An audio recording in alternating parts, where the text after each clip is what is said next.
रायसेन बेगमगंज से हमारे संवाददाता शरद शर्मा की स्पेशल रिपोर्ट। नाग ने लिया नागिन की मौत का बदला, इलाज के दौरान तीसरे दिन हुई किसान की मौत। बेगमगंज आखिर किस्से, कहानी और फिल्मों की बात सही साबित हो गई कि रति क्रिया में रत नागों को नहीं छेड़ना चाहिए। आखिरकार नागिन की मौत पर नाग के द्वारा लिए गए बदले से पीड़ित किसान ने तीसरे दिन भोपाल के निजी अस्पताल में इलाज के दौरान दम तोड़ दिया। मामले में नाग और नागिन की भी दर्दनाक मौत हो गई।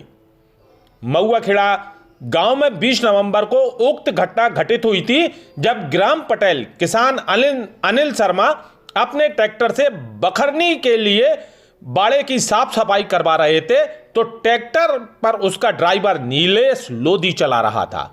सफाई के दौरान मिलन क्रिया में रत नाग नागिन का जोड़ा बखर की चपेट में आ गया था, जिससे ट्रैक्टर के पहिए में दबने से नागिन घायल हो गई थी। उसके उपरांत सांप वहीं बैठा रहा। तब किसान हंसिया लेकर, जिसे धारिया भी बोलते हैं, उसे लेकर अनिल शर्मा के द्वारा नाक पर हमले किए, जिससे नाक के 2 टुकड़े हो गए और उसके बावजूद कटा हुआ नाग ने उछलकर अनिल शर्मा के हाथ में काट लिया। किसान को ड्राइवर ने ऐसा करने के लिए मना भी किया था, लेकिन वह नहीं माने। कहते हैं कि विनाश काले विपरीत बुद्धि। नाग के डसने के बाद तत्काल ड्राइवर सिविल अस्पताल बेगमगंज लेकर पहुंचा। प्राथमिक उपचार के बाद डॉक्टर के द्वारा आवश्यक उपचार करने के बाद सागर रेफर कर दिया गया। सागर मेडिकल कॉलेज में उपचार के दौरान नाक का विष निकालने के लिए दिल के पास और हाथ के पास कट लगाकर दूषित रक्त निकालने का डॉक्टरों ने काफी प्रयास किया। वहीं पर परिजन झाड़ फूंक के चक्कर में भी पड़े रहे थे। इस दौरान हालत बिगड़ने पर सागर से भोपाल रेफर किया गया था, जहां गुरुवार को रात्रि में सर्पदंश पीड़ित अनिल शर्मा ने दम तोड़ दिया।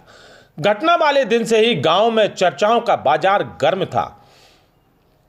जैसे ही जानकारी पहुंची कि अनिल शर्मा की मौत हो गई है, तो गांव में दहशत का माहौल पैदा हो गया है और लोग यह जानते हुए भी कि दोनों सर्पों की मौत हो चुकी है, खेत पर जाने से कतरा रहे हैं। संबंधित खेत पर तो कोई भी जाने को हिम्मत नहीं जुटा पा रहा। ट्रैक्टर सहित बखर लगा ट्रैक्टर उसी स्थिति में अभी भी खड़ा हुआ है। हर किसी की जुबान पर यही बात है कि आखिर नाग ने मरते मरते बदला ले लिया। जहां नागिन की ट्रैक्टर के पहिए में दबने के कारण मौत हो गई थी, वहीं नाग को अनिल शर्मा के द्वारा धारिये से 2 टुकड़े करने के बाद डसने के उपरांत उसकी भी मौत हो गई थी। ग्रामीणों के समक्ष किस्से कहानियों में सुनने और फिल्मों में दिखाई जाने वाली घटना सजीव हो जाने से ग्रामीण, विशेषकर महिलाएं और बच्चे डरे हुए हैं। गुरुवार को अनिल शर्मा का अंतिम संस्कार गांव पर ही किया गया। विद्वान पंडितों का कहना है कि अगर जोड़े में नाग नागिन की मौत होती है तो किसी हादसे की वजह से हो, तो उनका अंतिम संस्कार विधि विधान से होना चाहिए, ताकि उसकी आत्मा भटके ना और किसी को उसकी आत्मा परेशान ना करे।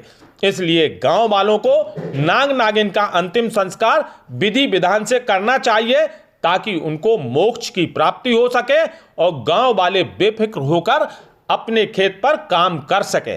रायसेन बेगमगंज से हमारे संवाददाता शरद शर्मा की स्पेशल रिपोर्ट। नमस्कार दोस्तों, पंडितों का कहना है कि अगर नाग नागिन में से कोई एक मरता है तो उसका अंतिम संस्कार होना चाहिए, जबकि यहाँ पे दोनों की मौत हुई है, नाग नागिन की और मारने वाले की भी मौत हो गई है। इसलिए गांव वालों को मिल करके उसका अंतिम संस्कार जरूरी है। ये हम नहीं बोल रहे, ये विद्वान बोल रहे हैं। पंडित लोगों से हमने जब चर्चा की तो उन्होंने कहा कि उसका अंतिम संस्कार विधि विधान से होना चाहिए।